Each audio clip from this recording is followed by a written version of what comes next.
నిన్ను పిలిచిన దేవుడు నమ్మదగినవాడు, శోధనలో నిన్ను విడిచిపెట్టిపోడు.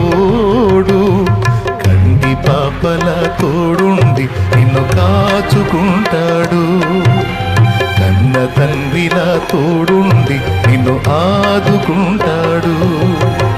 నమ్ము నేస్తమా, ఇది సత్యం,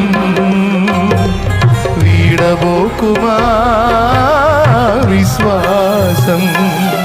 నీ ఆశ నిరాశ కానే కాదు, వేదన ఎందుకు? నీ కన్నీరు కలకాలముండదు, కలతే చెందకు. నీ ఆశ నిరాశ కానే కాదు, వేదన ఎందుకు? నీ కన్నీరు కలకాలముండదు, కలతే